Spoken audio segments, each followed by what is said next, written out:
Bismillahirrahmanirrahim.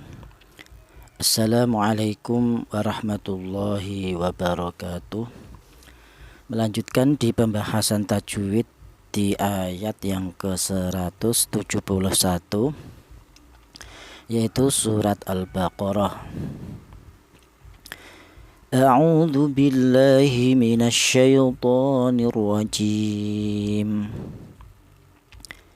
Bismillahirrahmanirrahim. Wa mathalul ladzina. Di sini ada sebuah kalimah, di mana kalimah ini yaitu ada alif lam, di mana alif lam ini berjumpa dengan huruf yang bertasdid. Ini namanya adalah idgham samsiyah. Saya ulang, alladzina atau Allah dibaca idgham samsiyah, yaitu alasannya ada alif lam berjumpa dengan huruf yang bertasdid atau ada alif lam yang berjumpa dengan huruf lam. Dimana untuk seputar idgham samsiyah dan idhar qamariyah itu sudah kami bahas di episode ke-6 ya. Kemudian di sini ada alladzina, kita geser dulu ya.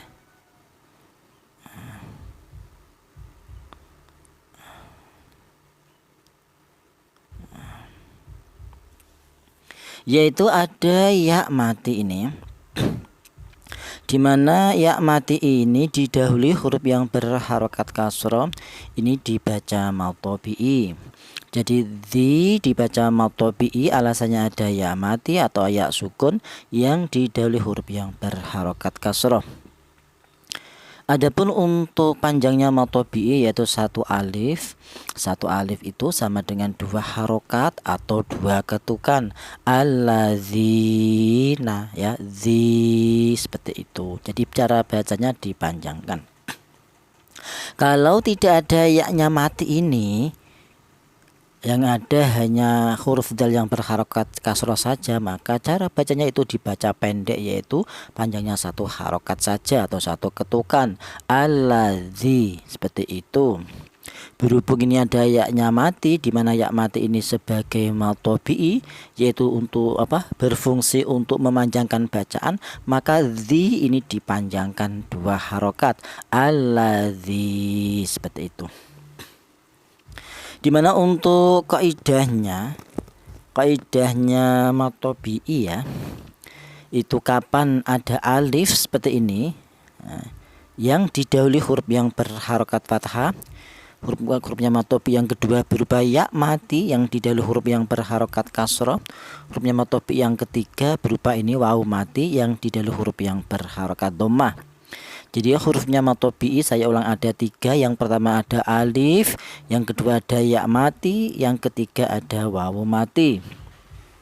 Dimana untuk polanya yang alif ini ya, jadi ini ko atau la ini sama, yaitu terbuat dari 2 huruf, yaitu huruf qaf berharokat fathah, huruf keduanya alif ini. Atau dibalik ada alif yang didahului huruf yang berharokat fathah, ini pola alif sebagai matobi'i ya, panjangnya ini juga 2 harokat, ya dipanjangkan seperti itu.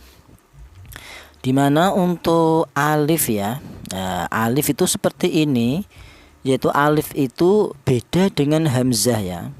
Kalau alif itu seperti ini, yaitu selamanya itu mati, yaitu tidak pernah berharokat. Kalau ada alif berharokat seperti ini ya, ini namanya hamzah. Kalau ada alif di mana itu berharokat fathah, berharokat kasroh atau berharokat dhammah, itu namanya hamzah. Di saat kita belajar waktu kecil itu ada alif fathah a, alif kasroh i, seperti itu adalah sebenarnya adalah hamzah ya. Kalau alif itu selamanya mati seperti ini ya, alif itu selamanya mati yaitu tidak pernah berharokat, di mana untuk dia fungsinya hanya memanjangkan bacaan, itu fungsinya alif. Ini juga ada alif ya. Di mana la ini terbuat dari 2 huruf, yaitu huruf lam berharokat fathah, huruf kedua ini alif ini. Kemudian hurufnya matobi yang kedua berupa ya mati seperti ini, di mana ya mati menjadi hurufnya matobi, yaitu syaratnya berupa ya mati yang didahului huruf yang berharokat kasroh. Kemudian hurufnya matobi yang ketiga berupa wawu mati seperti ini, di mana wawu mati ini menjadi hurufnya matobi, syaratnya berupa wawu mati yang didahului huruf yang berharokat dhammah. Adapun panjangnya yaitu sama, satu alif atau dua harokat atau dua ketukan, seperti contoh kafalu. Yang ini alladzi, yang ini ini juga lu juga matobi ya, wawu mati yang didahului huruf yang berharokat dhammah. Untuk teman-teman yang masih bingung seputar matobi, sudah kami bahas di episode pertama tentang seputar matobi berupa alif, episode kedua seputar matobi tentang huruf ya mati, kemudian episode yang ketiga yaitu tentang wawu mati ya, matobi untuk tentang bacaan matobi ya untuk wawu mati.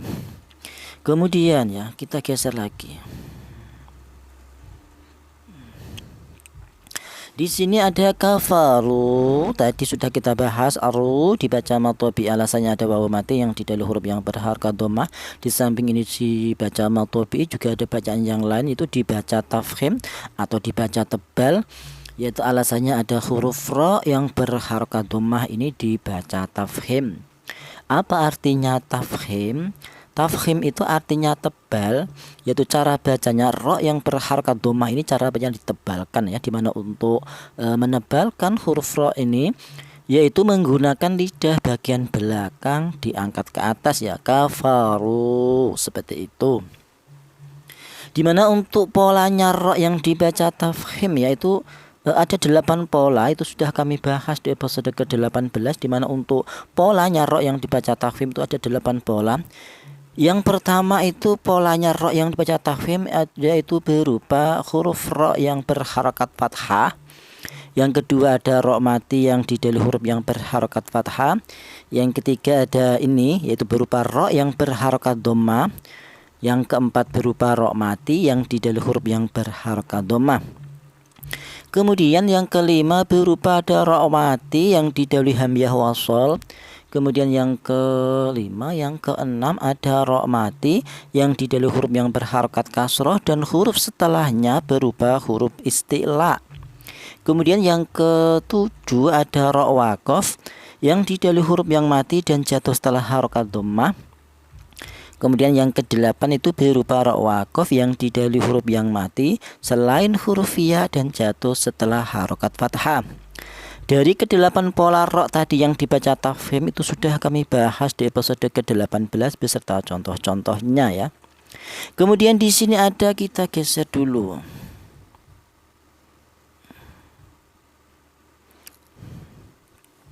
Di sini ada lafadz kamatsalil ladzi yan'iqu. Di sini ada alladzi, ada sebuah kalimah ini ya, dimana kalimah ini diawali alif lam, ini berjumpa lam, ini dibaca idgham samsiyah. Jadi Allah dibaca idgham samsiyah, alasannya ada alif lam berjumpa dengan huruf lam, atau yang lebih mudah dibaca idgham samsiyah, alasannya ada alif lam berjumpa dengan huruf yang bertasdid ya.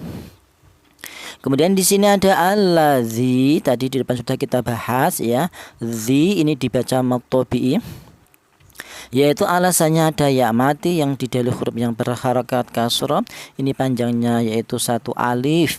Satu alif itu sama dengan dua harokat. Dua harokat itu sama dengan dua ketukan. Alladzi, seperti itu ya. Nah, ini ya, ini membedakan ya, walau ini sama-sama berupa ya mati, ini juga di atas juga ada. Dimana untuk ya mati ya, kalau yang atas ini bukan matobi. Karena apa? Karena ini didahului huruf yang berharokat fathah. Jadi ini yang membedakan antara fathah dan kasroh ini. Kalau ada ya mati yang didahului huruf yang berharokat kasroh, ini dibaca matobi. Sementara kalau ada ya mati seperti ini yang didahului huruf yang berharokat fathah, ini dibaca lin atau len atau layin ya. Cara bacanya lentur atau lunak, syai, seperti itu. Tidak, kalau beda yang ini ya, ini kalau cara bacanya dipanjangkan dua harokat, alladzi. Kalau yang lin cukup lentur saja, syai, seperti itu. Adapun untuk untuk kaidahnya matopi tadi sudah. Untuk menandumnya ya, wasyartuha iskanu wawin ba'da dhom, ini wawin ba'da dhom, wasaknu ya'in ba'da kasril multazam, kemudian wa alifun ini mim ba'di fathin waqa'a, wa lafdhu nuhiha likulli jama'am. Kemudian di sini ada lafal yan'iqu, di sini ada yan'i, yaitu di sini ada nun mati ini, di mana nun mati ini berjumpa dengan huruf ain, ini dibaca idhar. Apa artinya idhar? Idhar itu artinya jelas. Yang mana yang dibaca jelas ini, cara bacanya nun mati ini dibaca jelas, yan'i, seperti itu. Tidak boleh nun mati ini dibaca ikhfa. Apa artinya ikhfa? Ikhfa itu artinya yaitu cara bacanya nun mati ini tidak boleh disamarkan ya, dibaca samar tidak boleh. Seperti contoh yan'i, seperti itu tidak boleh. Yang benar dibaca idhar. Nun mati ini yang benar dibaca jelas, yan'i, seperti itu. Kenapa? Karena nun mati ini berjumpa dengan huruf ain, di mana huruf ain ini termasuk hurufnya idhar. Maka cara bacanya yaitu nun mati ini dibaca idhar, artinya idhar dibaca jelas. Adapun untuk kaidahnya idhar itu kapan ada tanwin seperti ini atau ada nun mati seperti ini, bila berjumpa dengan huruf halak 6 yaitu hamzah, ha, ha, kha, ain, ghin, maka dibaca idhar. Adapun untuk nadumnya idhar, wadhir lada hamzin wa ha'in ha'i wal aini thummal ghaini thummal kha'im. Adapun untuk seputar idhar yang masih bingung sudah kami bahas di episode ke-9 yaitu beserta contoh-contohnya ya. Kemudian kita geser lagi.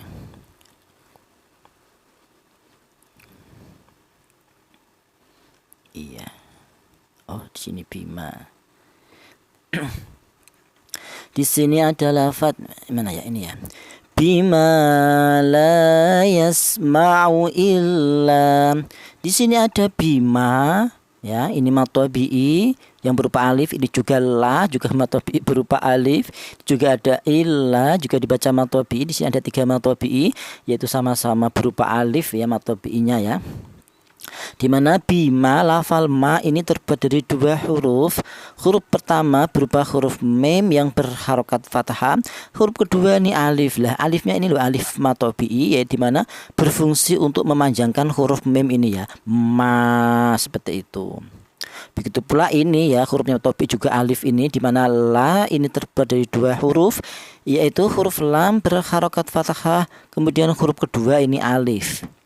Atau dibalik ada alif yang didali huruf yang berharokat fathah. Ini juga ada illa ya, la juga dibaca matobi, alasannya ada alif yang didali huruf yang berharokat fathah. Adapun panjangnya matobi itu yaitu 1 alif atau 2 harokat atau 2 ketukan. Bima yang ini, la yang ini, illa, sama ya. Ketiga contoh ini yaitu sama-sama berupa hurufnya matobi berupa alif ya. Kemudian kita geser, tadi sudah kita bahas putar matobi ya. Kemudian di sini ada lafaz illa du'a'an wa nida'a. Di sini ada doa ini ya. Kita bahas dulu a. Di mana a ini sama nida ya, da ini sama-sama dibaca matobi'i, yaitu berupa alif ini hurufnya matobi'i, di mana ada alif yang didali huruf yang berharokat fathah. Ini juga ada alif yang didali huruf yang berharokat fathah, sama-sama dibaca matobi'i. Seperti ini tadi ada la, ini ada alif yang didali huruf yang berharokat fathah, sama-sama terbuat dari 2 huruf, yaitu huruf lam berharokat fathah, kemudian ada alifnya. Yang ini ada huruf ain berharokat fathah, kemudian ada alifnya ini. Yang ini juga sama, huruf dal berharokat fathah, kemudian ada alifnya ini. Atau dibalik ada alif yang didahului huruf yang berharokat fathah. Ini juga ada alif yang didahului huruf yang berharokat fathah. Ini juga ada alif yang didahului huruf yang berharokat fathah, yaitu sama dibaca matobi'i, di mana matobi'i hurufnya matobi'i yang ini itu berupa alif ya, sama-sama berupa alif. Adapun untuk tanda bendera ini di atas alif ini ya, ini bukan harokat, Ini juga bukan harokat. Karena apa? Karena alif itu selamanya mati, yaitu tidak pernah berharokat ya. Kalau ada alif yang berharokat seperti ini namanya hamzah, baik harokat fathah, ini juga ada harokat kasroh. Kalau ada penulisan seperti alif di mana alif itu berharokat, itu namanya hamzah. Kalau ada alif sebenarnya seperti ini, yaitu alif itu mati, yaitu tidak pernah berharokat. Kalau di atasnya ini tanda bendera, ini bukan harokat, hanya tanda saja. Ini juga ada tanda, yaitu cara bacanya matobi'inya ini dipanjangkan. Itu saja ya, hanya sebuah tanda saja. Kemudian matobi ini tadi a ternyata berjumpa dengan hamzah. Kalau ada matobi berjumpa dengan hamzah, ini bukan matobi lagi, melainkan menjadi mat wajib muttasil. Jadi a dibaca mat wajib muttasil, yaitu alasannya ada matobi berjumpa dengan hamzah yang terangkai di satu kalimat. Artinya mutasil ya, mutasil itu gandeng. Gandeng yang bagaimana? Gandeng itu di mana lafal ini, doa a ini, yaitu satu kalimat. Dan di dalam satu kalimat ini ternyata di sini ada matobi'inya, juga ada hamzahnya. Nah, ini namanya mutasil gandeng, yaitu perjumpaannya matobi'i berjumpa dengan hamzah terangkai di satu kalimat. Ini namanya mutasil atau gandeng. Ini dinamakan mat wajib mutasil. Kalau perjumpaannya matobi'i dan hamzah itu terangkai di dua kalimat yang berbeda, dinamakan munfasil atau pisah. Contohnya ini ya, dimana ma ini juga dibaca matobi'i, yaitu alasannya ada alif yang didahului huruf yang berharokat fathah. Kemudian setelah matobi ini ternyata berjumpa dengan hamzah ini ya, dimana antara lafal ma dan angzala ini perjumpaannya matobi ma dan a ini ternyata terangkai di dua kalimat yang berbeda, dimana ma itu kalimat yang lain, angzala juga kalimat yang lain. Ini dinamakan munfasil. Kenapa? Karena perjumpaannya matobi dengan hamzah yaitu berpisah, artinya itu terangkai di dua kalimat yang berbeda. Yang ini dinamakan mad jaiz munfasil.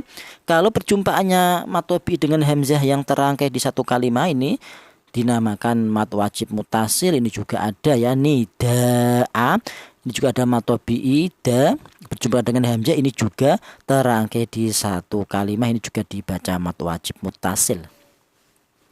Adapun untuk kaidahnya mat wajib mutasil itu kapan ada matobi'i berjumpa dengan hamzah yang terangkai di satu kalimat, itu dinamakan mat wajib mutasil.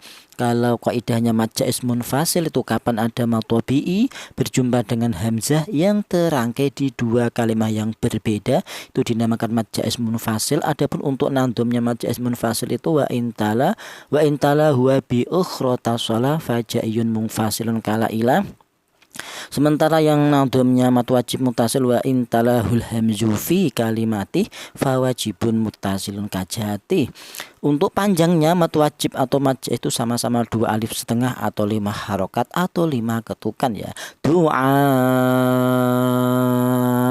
seperti itu.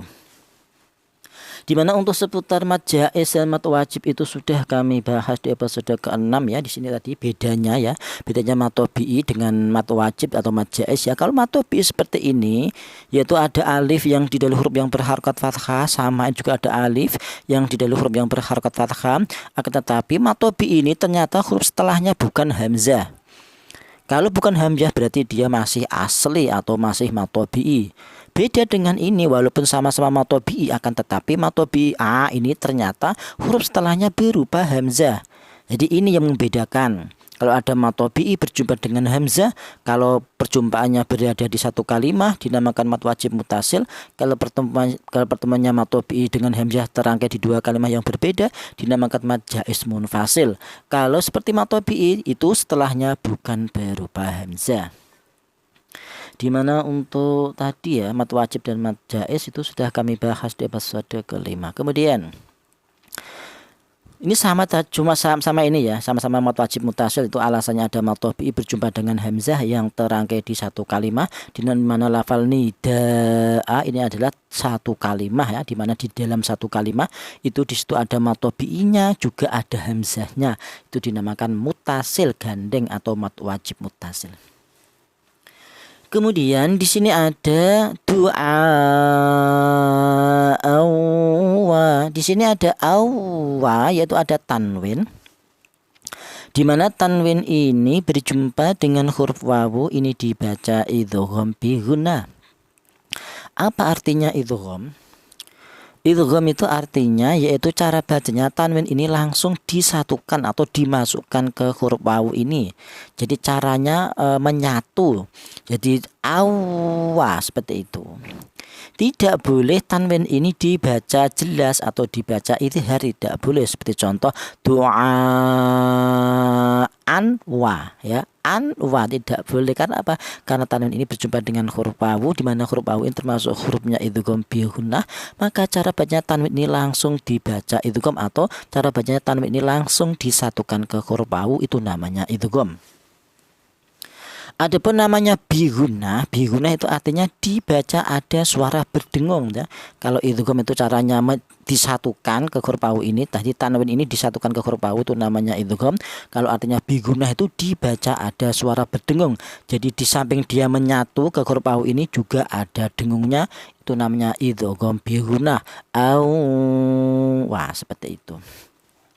Kalau dibaca terlalu kecepatan, ya, itu awa, ya, itu hanya dapat idghamnya saja, memang sudah dapat, akan tetapi bi gunnahnya atau ada suara berdengung belum dapat, karena panjangnya dengung yaitu 2 ketukan atau 2 harokat. Awa, seperti itu. Kalau awa itu hanya dapat idghamnya, akan tetapi bi gunnahnya belum dapat. Adapun untuk kaidahnya idgham bi gunnah itu kapan ada tanwin seperti ini atau ada nun mati, ya, seperti ini nun mati, ya. Bila berjumpa dengan 4 huruf yaitu huruf iya, nun, mem, wawu, maka dibaca idgham bi gunnah. Adapun untuk nadumnya idgham bi gunnah wa dzikrim bi gunnatin biyan mulaida. Kemudian di sini ada wanida. Tadi sudah kita bahas.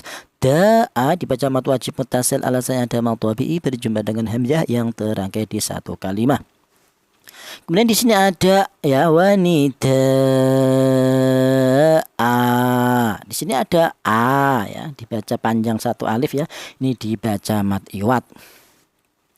A dibaca mad iwad, ya, wanida.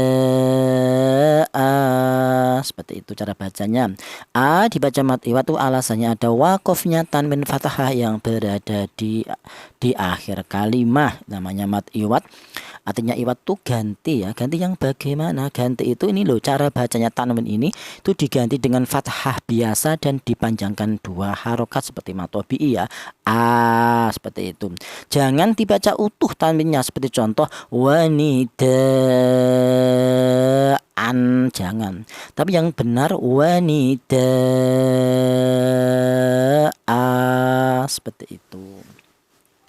Dimana untuk mad iwad, ya, mad iwad itu sudah kami bahas di episode keberapa, ke-26 tentang mad iwad dan mad tamkin, ya. Dimana untuk polanya mad iwad yaitu berlaku pada semua huruf, ya, dimana semua huruf tersebut yaitu berada di akhir kalimat seperti ini atau posisi wakof, dan berlaku harus berupa tanwin fathah. Saya ulang, mad iwad itu berlaku pada setiap huruf dengan syarat berada di akhir kalimat dan bertanwin fathah, ya. Huruf apapun yang bertanwin fathah yang berada di akhir kalimat dibaca mad iwad, yaitu kecuali pada wakof pada huruf tak marbutoh, ya. Kalau tak marbutoh di mana itu berada di akhir kalimat juga bertanwin fathah, itu dibaca sukun atau dibaca mati, ya. Saya ulang, setiap huruf apapun yang berada di akhir kalimat dan bertanwin fathah itu dibaca mad iwad kecuali tak marbutoh, ya. Kalau tak maftuhah tetap dibaca mad iwad, ya. Tak maftuhah seperti ini, di mana maftuhah itu artinya terbuka, yaitu cara penulisnya tak itu terbuka. Kita nulis tak dari sini sudah titik 2, ya. Cara penulisannya terikat. Beda yang marbutoh. Marbutoh itu yaitu cara penulisannya terikat, itu marbutoh. Di sini ada enggak, ya, marbutoh, ya? Tidak ada, ya. Ya, tak marbutoh ini loh seperti H ini, ya. Tak marbutoh. Oh, ini ada di bawah. Geser dulu, ya. Saya ulang, ya, ini loh. DI ini loh, ya. Yang depan ini tak maftuhah, yang belakang ini tak marbutah. Saya ulang. Jadi mat iwat ya, huruf apapun seperti ini di mana huruf tersebut berada di akhir kalimat juga bertanwin fathah, semuanya itu dibaca mat iwat kecuali pada tak marbutah seperti ini ya. Tak marbutah itu tak yang cara penulisannya terikat. Jadi kita nulis huruf tak ini dari sini berputar seret terikat lagi ketemu. Nah ini namanya marbutah atau terikat. Itu apabila di sini ada tanwin fathah, terus di sini posisinya wakof, ini cara bacanya itu disukunkan mati, ya. Tapi kalau tak maftuhah ini depan ini. Tak maftuhah itu cara penulisannya terbuka. Kita nulis ini seret sudah selesai. Apabila tak maftuhah berada di akhir kalimat seperti ini bertanwin fathah tetap dibaca mat iwat. Ya, saya ulang, kecuali tak marbutah yang tidak bisa dibuat mat iwat. Kita geser lagi.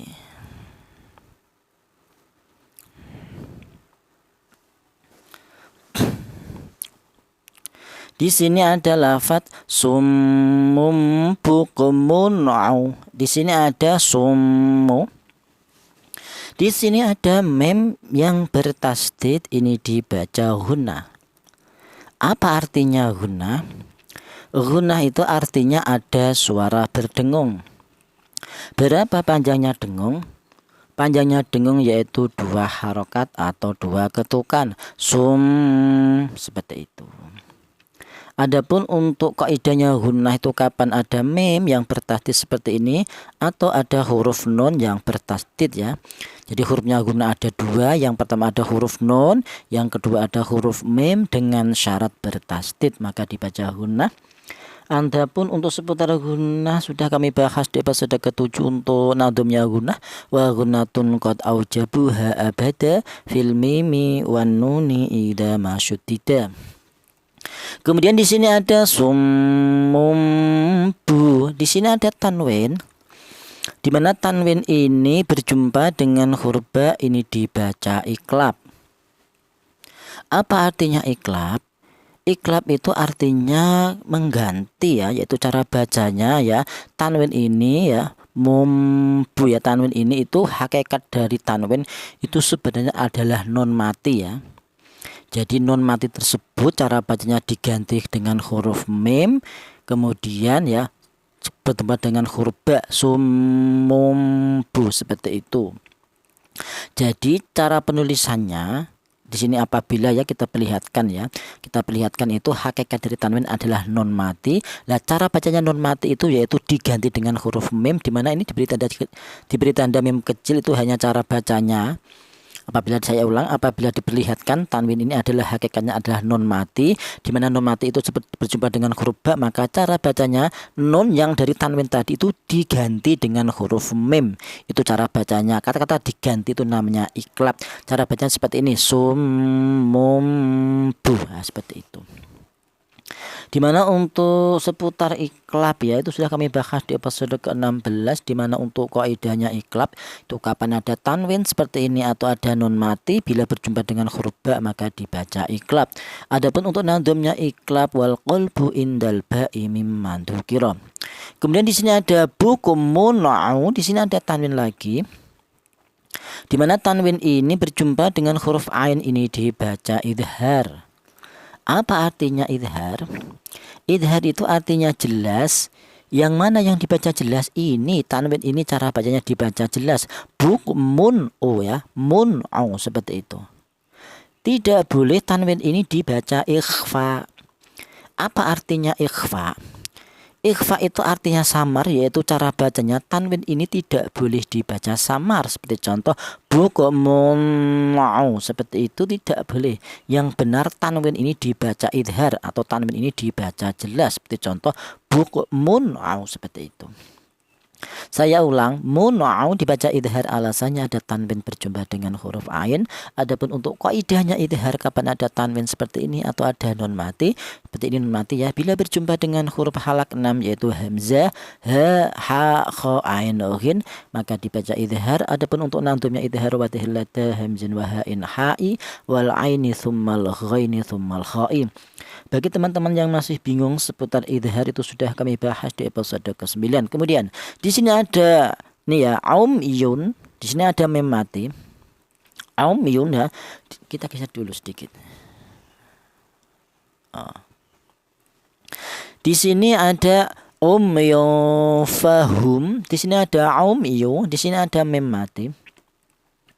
Di mana mem mati ini berjumpa dengan huruf ya, ini juga dibaca idhar, akan tetapi idharnya yang bertempat di mem mati ini beda dengan ini tadi ya, di tanwin ya. Kalau mem mati berjumpa dengan huruf ya ini dibaca idhar, akan tetapi idharnya adalah idhar syafawi namanya. Kalau yang depan cukup idhar, kalau yang belakang ini namanya idhar syafawi, yaitu artinya idhar itu sama-sama dibaca jelas. Kalau yang ini yang dibaca jelas adalah mem matinya ini cara bacanya jelas, aumyu. Tidak boleh mem mati ini dibaca samar atau dibaca ikhfa, tidak boleh. Seperti contoh aumyu, tidak boleh. Yang benar mem mati ini dibaca jelas, aumyu, seperti itu. Kalau yang tadi idhar yang depan tadi itu yang dibaca jelas adalah tanwinnya ini ya, bukmun au. Kalau yang contoh berikutnya ini adalah yang dibaca jelas adalah mem matinya ini, aumyu, itu namanya idhar syafawi. Apa artinya syafawi? Syafawi itu artinya bahwa huruf mim ini keluarnya berasal dari bibir, itu artinya syafawi. Kalau saya ulang, kalau idhar itu artinya jelas, kalau syafawi itu artinya huruf mim ini keluarnya berasal dari bibir. Adapun untuk kaidahnya idhar syafawi itu kapan ada mim mati? Bila berjumpa dengan huruf hijaiyah selain mim dan ba, maka dibaca idhar syafawi, di mana huruf hijaiyah itu ada 28. Kemudian dikurangi selain mim dan ba, yaitu dikurangi 2 huruf, yaitu ada 26 ya, termasuk ya ini hurufnya hurufnya idhar syafawi ada banyak sekali, itu ada 26 termasuk huruf ya ini termasuk hurufnya idhar syafawi. Saya ulang, kaidahnya kapan ada mim mati? Bila berjumpa dengan huruf hijaiyah selain mim dan ba, maka dibaca idhar syafawi. Adapun untuk nadhumnya idhar syafawi wa dhir lada baqil hurufi kulliha, untuk seputar idhar syafawi, ikhfa syafawi, idgham misli, itu sudah kami bahas di episode ke-33 ya. Kemudian di sini ada aumyo fahum, fa. Di sini ada tanwin lagi ya ini. Di mana tanwin ini berjumpa dengan huruf fa, ini dibaca ikhfa ya. Apa artinya ikhfa? Ikhfa itu artinya samar. Yang mana yang dibaca samar ini, cara bacanya tanwin itu cara bacanya disamarkan. Yofa, ya, yofa, seperti itu. Tidak boleh tanwin ini dibaca idhar. Apa artinya idhar? Idhar itu artinya jelas, yaitu cara bacanya tanwin ini tidak boleh dibaca jelas. Seperti contoh yunfa ya, yunfa tidak boleh ya. Sama-sama tanwin ini, kalau yang tanwin di depan ini dibaca idhar karena berjumpa dengan huruf ain. Kalau yang tanwin ini berjumpa dengan huruf fa ini bukan huruf idhar ya, dimana fa ini termasuk hurufnya ikhfa, maka cara bacanya tanwin ini dibaca ikhfa atau dibaca samar, yofa, seperti itu ya. Dimana untuk hurufnya ikhfa ya, dimana hurufnya ikhfa itu ada banyak sekali, ada 15 yang terdapat. Itu kaidahnya ikhfa itu kapan ada tanwin seperti ini atau ada non mati seperti ini, bila berjumpa dengan huruf 15 yang terdapat dalam nadhom sibdasana kam jadasah sungkot sama dum tayyiban yidfitu kondok dolima, yaitu ada 15 huruf. Itu untuk dihafalkan tuh sulit ya. Sebenarnya untuk pemula huruf yang harus dihafalkan untuk pemula itu sebenarnya ini huruf idhar dulu, yaitu ada 6, yaitu kaidahnya kapan ada tanwin atau ada nun mati. Bila berjumpa dengan huruf halak 6, yaitu hamzah, ha, kha, ain, ghin, maka dibaca idhar. Itu dulu yang dihafalkan. Kemudian yang dihafalkan lagi hurufnya idgham bi gunnah, yaitu ada 4, yaitu ya, nun, mem, wawu. Kemudian yang dihafalkan lagi hurufnya idgham bila gunnah, yaitu ada 2, lam dan ro. Kemudian yang dihafalkan lagi tadi yaitu hurufnya iklab, yaitu ba. Selebihnya itu berarti masuk pada ikhfa, ada banyak sekali, ada 15 huruf ya. Seperti contoh di sini ya, kalau kita sudah hafal hurufnya idhar ada 6, ada hurufnya idgham bi gunnah ada 4 tadi ya, nun mim wawu, hurufnya idgham bila gunnah ada 2, lam ra, hurufnya iqlab ada 1 ba. Maka dengan sendirinya kita akan tahu bahwa selain itu berarti hurufnya ikhfa. Contohnya seperti ini ya. Di sini ada tanwin, di mana tanwin ini berjumpa dengan huruf fa ya, kita cocokkan.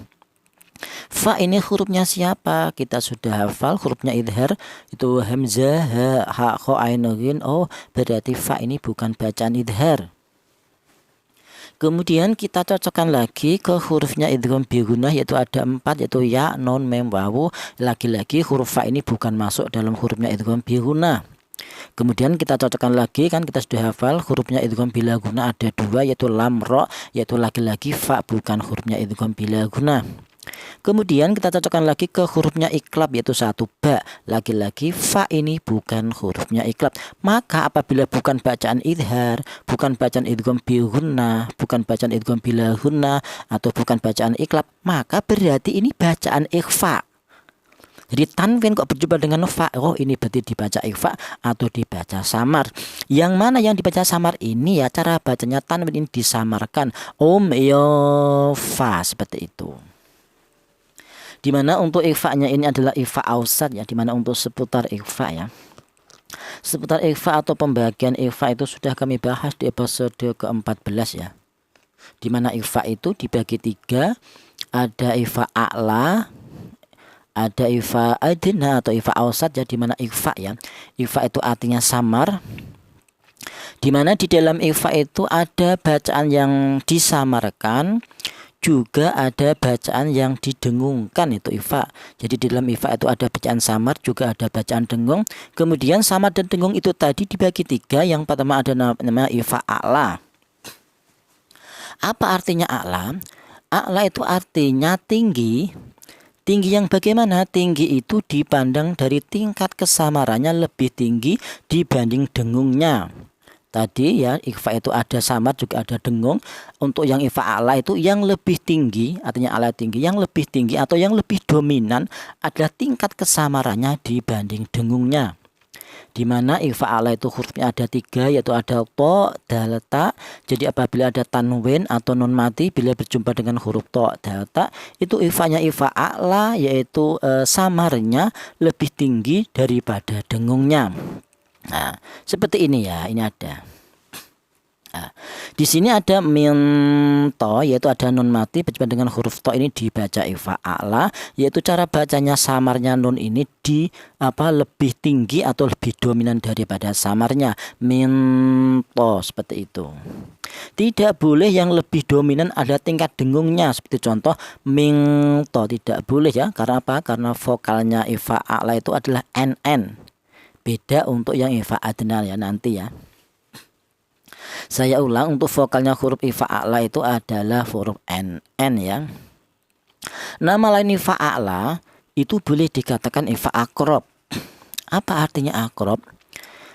Akrob itu artinya dekat, yaitu dekat. Bagaimana dekat itu? Dipandang dari makhorijul hurufnya atau dipandang dari segi keluarnya huruf ya, dimana apabila ada nun mati, apabila ada tanwin ya, tanwin itu sama dengan nun mati ya. Saya ulang, tanwin itu hakikatnya adalah berupa nun mati. Maka jadi apabila ada tanwin atau nun mati itu sama ya. Apabila ada nun mati itu berjumpa dengan huruf to atau huruf dal atau huruf ta, itu dipandang dari segi keluarnya huruf itu saling berdekatan ya, dimana huruf nun ini yaitu keluarnya huruf itu berasal dari ujung lidah menyentuh langit-langit mulut, kemudian maju sedikit langsung ketemu huruf to, dal, ta itu berada di ujung lidah menyentuh pangkal gigi seri bagian atas. Lah dari langit-langit mulut ke pangkal gigi seri atas itu saling berdekatan, maka dari itu dikatakan ikhfa dikatakan ikhfa akrob ya. Jadi saya ulang tadi, ikhfa yang pertama adalah ikhfa a'la. Nama lain ikhfa a'la itu adalah ikhfa akrob. Ikhfa a'la itu artinya tadi yaitu dipandang dari tingkat kesamarannya lebih tinggi dibanding dengungnya. Nama lain ikhfa a'la itu ikhfa akrob. Kalau artinya akrob itu berdekatan, yaitu dipandang dari segi makhorijul hurufnya saling berdekatan. Kemudian ikhfa yang kedua itu ada ikhfa adna. Ikhfa adna itu artinya rendah, yaitu tingkat kesamarannya rendah, yang lebih dominan ada tingkat dengungnya, atau dibalik dengungnya lebih dominan daripada samarnya. Ini untuk ifa adna, yaitu hurufnya ada dua, yaitu huruf qaf dan huruf kaf. Ini ya, apabila ada tanwin seperti ini atau ada nun mati, bila berjumpa dengan huruf qaf atau huruf kaf, itu ifanya ifa adna, yaitu dengungnya lebih dominan daripada samarnya. Ya, ini umpama huruf qaf ya, cara bacanya itu seperti ini, mingko ya, seperti itu. Atau huruf kaf mingka, seperti itu. Jadi bunyi vokalnya ng, mingka, seperti itu. Beda tadi ya, kalau ifa a'la itu bunyi vokalnya nn, minto. Kalau ifa adna berjumpa dengan huruf kaf mingka, seperti itu. Nama lain ifa adna itu boleh dikatakan ifa al-ba'ad ya. Al-ba'ad itu artinya jauh. Jauh yang bagaimana? Jauh itu dipandang dari segi keluarnya huruf itu saling berjauhan ya. Dimana tadi huruf nun ini keluarnya huruf berasal dari ujung lidah menyentuh langit-langit mulut, kemudian berjumpa dengan huruf kaf ini atau huruf qaf ya, ifa adna, ifa abad itu, yaitu berada huruf kaf dan qaf itu berada di pangkal lidah atau berada di lidah bagian belakang. Dari langit-langit mulut ketemu huruf kaf atau huruf qaf ini sangat berjauhan ya. Itu melewati beberapa huruf ya, melewati apabila nun mati ini, apabila melewati huruf makhrajnya huruf nun ini bertemu dengan huruf kaf atau huruf qaf itu melewati ini dulu, melewati huruf to, dal, ta, kemudian melewati huruf dho, dha, sa, melewati huruf fa, melewati huruf sin, sa, so, za, kemudian melewati lagi yang berada di tengah lidah, jim, shin, ya, huruf yang di tepi lidah, huruf dot, baru ke belakang lidah atau lidah bagian belakang baru ketemu huruf kaf atau huruf qaf ini, yaitu sangat jauh sekali. Maka dari itu dikatakan ifa al-ba'ad, yaitu ifa yang jauh dipandang dari keluarnya huruf itu saling berjauhan ya. Maka dari itu dikatakan ifa al-ba'ad, yaitu ifa yang jauh. Kemudian yang ketiga itu ifa ausat tadi. Kalau ifa ausat seperti contohnya ini, yaitu tanwin berjumpa dengan huruf fa. Apabila tanwin atau non mati berjumpa dengan huruf fa itu dipandang dari segi keluarnya huruf tidak terlalu jauh, dipandang bunyinya dia juga tidak terlalu samar, juga tidak terlalu dangung, di pertengahan ya, fa, seperti itu ifa ausat. Jangan terlalu dengung, fa, jangan. Atau terlalu samar, fa, juga jangan. Yang benar ifa ausat itu adalah ifa pertengahan, fa, seperti itu. Untuk teman-teman yang bingung seputar ifa, ada tiga tadi, ada ifa a'la atau ifa aqrab, yang kedua ada ifa adna atau ifa al-ba'ad, yang ketiga ada ifa ausat. Itu sudah kami bahas di pembagian ifa, yaitu di episode ke-14 beserta contoh-contohnya. Kita geser dulu. Di sini ada lafaz fahum la ya'qilun. Di sini ada fahum la, di sini ada mem mati.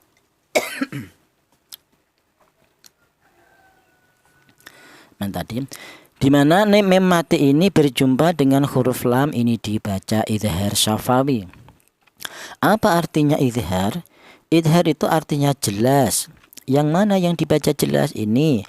Cara bacanya mem mati ini dibaca jelas, fahum la, seperti itu. Tidak boleh mem mati ini dibaca ikhfa. Apa artinya ikhfa? Ikhfa itu samar, yaitu tidak boleh cara bacanya mem mati ini disamarkan. Seperti contoh fahum la, tidak boleh. Yang benar dibaca jelas atau dibaca idhar, fahum la, seperti itu.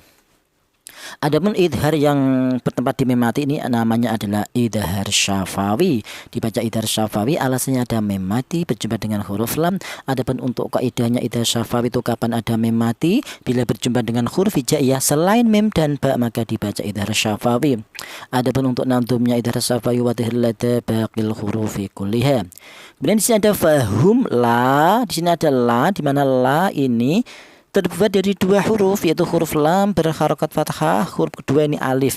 Jadi la ini terbuat dari rangkaian dua huruf, huruf lam berharokat fathah, huruf kedua alif ini.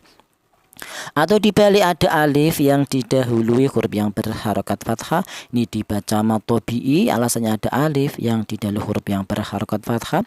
Adapun panjangnya matobi'i yaitu 1 alif atau 2 harokat atau 2 ketukan. La, seperti itu. Kemudian di sini ada la yaqilun. Di sini ada yaqi, yaitu ada huruf ain yang mati. Ini dibaca idhar halqi. Apa alasannya bisa idhar halqi? Alasannya ada huruf halak yang mati atau ada huruf idhar yang mati, maka cara bacanya dibaca idhar. Apa artinya idhar? Idhar itu artinya jelas. Jelas yang bagaimana? Jelas ini bahwa huruf ain ini jelas-jelas keluar berasal dari tengah tenggorokan. Cara bacanya jelas, layak, seperti itu. Maka dikatakan idhar halqi, alasannya ada huruf halak yang mati. Untuk nadumnya ini adalah wadahir li harfi halqi kasfah anna ya. Beda dengan tadi, kalau yang idhar biasa itu nun mati berjumpa dengan huruf halak ya, huruf ain ini namanya idhar. Jadi kalau idhar ya, dimana idhar itu ada banyak sekali ya, ada 6. Kalau yang itu berupa apabila berupa tanwin atau nun mati seperti ini, bila berjumpa dengan huruf halak 6 yaitu hamzah, ha, kha, ain, ghin, itu namanya idhar. Itu yang dibaca idhar atau yang dibaca jelas itu adalah nun matinya yan, seperti itu namanya idhar. Itu nadumnya wadhir lada baqil hurufi kulliha. Kemudian idhar yang kedua itu seperti ini, yaitu yang dibaca jelas justru huruf halaknya yang dibaca jelas ya, seperti itu. Jelas bahwa huruf ini keluarnya berasal dari tenggorokan. Ini namanya adalah idhar halqi. Ini nadamnya wadhir li harfi halqi kasfah anna.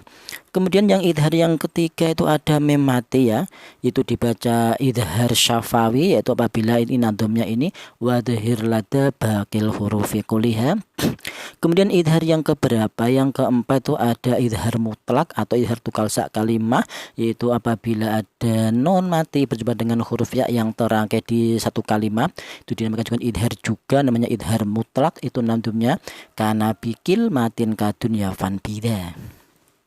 Kemudian idhar yang keberapa? Yang kelima itu ada berupa lam ta'rif, itu idharnya itu adalah idhar qamariyah, yaitu nadumnya idhar qamariyah walama wa adhiran lama ta'rifil lada arba'atin min ba'di asyrin tu jada fi abri hajjaka wa khaf aqimah. Itu nadumnya idhar qamariyah. Kemudian yang keenam ada idhar fi'li, di mana idhar fi'li itu yang seperti ini, yaitu berupa lam mati ya, di mana lam mati itu bertempat di kalimat fi'il, itu juga dibaca idhar atau dibaca jelas, yaitu lam matinya cara bacanya dibaca jelas, itu namanya adalah idhar fi'li. Polanya yaitu berupa ada lam mati yang bertempat di kalimat fi'il, baik fi'il madhi seperti ini atau fi'il mudhari' atau fi'il amar, itu juga dibaca idhar, artinya dibaca jelas. Ini namanya adalah idhar fi'li.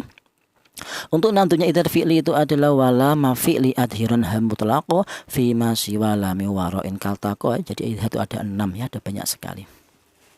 Kemudian di sini ada la yaqilun, di sini ada lu, di mana lu ini ada wawu mati, di mana wawu mati ini didahului huruf yang berharkat dhammah, ini dibaca matobi'i. Alasannya ada wawu mati yang didahului huruf yang berharkat dhammah. Kemudian matobi'i ini ternyata berjumpa dengan huruf nun. Ternyata huruf nun ini berada akhir ayat ya. Kita berhenti di sini, kita wakaf di sini karena ini sudah berada di akhir ayat, maka huruf nun ini harus mati atau harus disukunkan. Maka yang terjadi di sini ada matobi'i kemudian berjumpa dengan huruf yang diwakafkan, ini menjadi mat arid li sukun ya. Jadi mat arid li sukun itu terbuat dari matobi'i dulu ya. Lun dibaca matobi'i dibaca mat arid li sukun, alasannya ada matobi'i berjumpa dengan huruf yang diwakafkan ya. Bukan hanya ini saja, setiap mat apapun seperti ini ya, setiap mat apapun itu memang terbuat dari matobi'i ya. Kalau matobi'inya berjumpa dengan huruf yang diwakafkan seperti ini, itu namanya mat arid li sukun. Kalau matobi'inya berjumpa dengan hamzah seperti ini, di mana perjumpaannya berada di dua kalimat yang berbeda, dinamakan mat jaiz munfasil. Kalau ada matobi'i berjumpa dengan hamzah, di mana itu perjumpaannya berada di satu kalimat, dinamakan mat wajib mutasil. Kalau ada matobi'i berjumpa dengan berada di tanwin fathah, berada di akhir kalimat dinamakan mad iwad. Kalau ada mad tabi'i bertempat di dhamir, yaitu namanya adalah mad shelah ya, baik tawilah atau qasirah. Nah, seperti ini ya dhamir ya. Ini. Itu juga terbuat dari mad tabi'i. Kalau ada mad tabi'i bertempat di yang bertasdid ya, mad tabi'i ya, ada dua ya, di mana ya yang pertama itu bertasdid itu dinamakan mad tamkin. Kalau ada mad tabi'i berjumpa dengan huruf yang bertasdid, di mana perjumpaannya itu berada di kalimah, itu dinamakan mad lazim ya, mad lazim kilmi mutsaqal. Kalau berbentuk kalimah, kalau berbentuk huruf muqatta'ah atau huruf potong itu dinamakan mad lazim harfi mukhaffaf. Kalau ada mad tabi'i berjumpa dengan huruf sukun, di mana itu berbentuk kalimah, dinamakan mad lazim mad lazim kilmi mukhaffaf. Kalau berjumpanya mad tabi'i berupa bertemu dengan sukun berupa huruf potong atau huruf muqatta'ah, dinamakan mad lazim harfi mukhaffaf. Jadi semuanya mad apapun itu memang terbuat dari mad tabi'i ya. Kita bahas makharijul hurufnya. Dari mana tadi ya? Ini ya. Yang pertama di sini ada huruf wawu. Huruf wawu ini berasal dari kedua bibir ya, di mana huruf yang keluar berasal dari kedua bibir itu ada 3 huruf, yaitu huruf wawu, huruf mim, dan huruf ba. Mana ini huruf ba ya? Saya ulang. Huruf yang berasal dari kedua bibir itu ada 3 huruf, yaitu huruf ba, huruf mim, huruf wawu. Akan tetapi di sini dibedakan ya, walaupun sama berasal dari kedua bibir, akan tetapi dibedakan. Untuk huruf wawu ini dihasilkan dari kedua bibir yang renggang. Kita bilang wa itu memang bibir atas atau bibir bawah. Kedua bibir itu berperan ya, akan tetapi tidak rapat melainkan renggang, wa. Beda dengan mem dan ba, sama-sama berasal dari kedua bibir, akan tetapi huruf mim dan huruf ba ini dihasilkan dari kedua bibir yang rapat. Kita bilang ba, kita bilang ma, itu bibir atas atau bibir bawah rapat dulu ya. Wawi wu pew wu waw wani waw naminal muni mawi waw wani wa. Kemudian huruf mim ini keluarnya huruf berasal dari kedua bibir yang rapat. Ma mi mu bam mu mam mani mam na minal mum ni ma mi mam mani mam. Untuk teman-teman yang masih bingung seputar makharijul huruf, sudah kami bahas di episode ke-12 dan 13. Di situ ada videonya langsung ya. Kemudian huruf ta. Huruf ta ini keluarnya huruf berasal dari ujung lidah menyentuh ujung gigi seri bagian atas.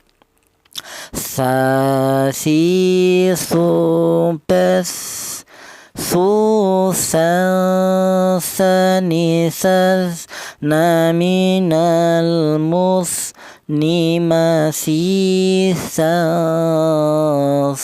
ni, sa. Kemudian huruf lam. Huruf lam ini keluarnya huruf berasal dari ujung lidah menyentuh langit-langit mulut. La, li, lu, bel, lu, lal, la, li, lal, na, minal, mul, ni, ma, li, lal, la, ni, la. Huruf lam sama ujung lidah melalui mulut. Huruf dzal. Huruf dzal ini sama dengan huruf ta ya, yaitu berada di ujung lidah menyentuh ujung gigi seri bagian atas. Za, zi, zu, baz, zu, za, zani, zaz, na, minal, muz, ni, ma, zi, za, zani, za. Huruf ya ini keluarnya huruf berasal dari ujung lidah. Huruf ya keluarnya berasal dari tengah lidah ya, di mana tengah lidah itu ditempati 3 huruf, yaitu huruf jim, huruf shin, dan huruf ya ini ya. Ya, yi, yu, pei, yu, yai, yani, yai, na, minal, muni, ya. Kemudian huruf nun. Huruf nun ini keluarnya huruf berasal dari ujung lidah menyentuh langit-langit mulut. Nani, nupen, nunan, naninan, naminal, munni, maninan, nanina. Kita geser dulu. Ya. Kemudian huruf kaf. Ini ya. Huruf kaf ini ya lurus. Huruf kaf ini keluarnya huruf berasal dari pangkal lidah ya. Pangkal lidah itu lidah bagian belakang, di mana pangkal lidah itu ditempati dua huruf yaitu huruf kaf ini dan huruf qaf ya. Kaki, kubek, kukang, kanikak, naminal, muk, nimaki, kang, kanika. Kemudian huruf fa.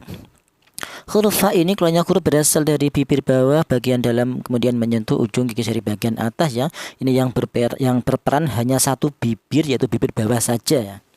Beda tadi huruf wawu, huruf ba dan huruf mim ini yang berperan kedua bibir yaitu bibir atas dan bibir bawah. Kalau huruf fa yang berperan hanya satu bibir saja yaitu bibir bawah, akan tetapi bibir bawah yang bagian dalam kemudian menyentuh ujung gigi jari bagian atas ya, fa ya. Fa, fi, fu, bef, fu, fa, fani, faf, naminal, muf, nima, fi, fa, fani, fa. Kemudian huruf ro ini keluarnya huruf berasal dari ujung lidah menyentuh langit-langit mulut. Olori, ber,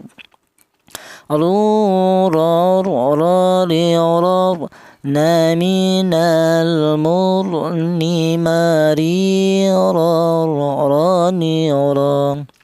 kemudian huruf wawu. Tadi wawu sudah, itu berasal dari kedua bibir yang renggang sudah tadi ya. Huruf kaf juga sudah berasal dari pangkal lidah. Huruf mim juga mim ya. Mim juga sudah ya, berasal dari kedua bibir yang rapat. Huruf ta juga sudah berasal dari ujung lidah menyentuh ujung gigi jari atas. Huruf lam juga sudah berasal dari ujung lidah menyentuh langit-langit mulut ya. Huruf dzal juga sudah berasal dari ujung lidah menyentuh ujung gigi jari atas. Huruf ya juga sudah berasal dari tengah lidah. Huruf nun juga sudah berasal dari ujung lidah menyentuh langit-langit mulut. Huruf ain. Huruf ain ini belum. Huruf ain ini keluarnya huruf berasal dari tengah tenggorokan ya. Ai, au, ba, au, an, ani, a, naminal, mu', ni, ma'i, an, ani, a. Ya, huruf tenggorokan yang terkenal huruf halak itu artinya huruf-huruf yang berasal di tenggorokan ya. Itu atau yang terkenal huruf idhar itu jumlahnya ada 6 yaitu hamzah, ha, kha, ain, ghin. Keenamnya tadi itu semuanya berasal dari berasal dari tenggorokan termasuk huruf ain ini. Walaupun sama-sama berasal dari tenggorokan akan tetapi dibedakan ya.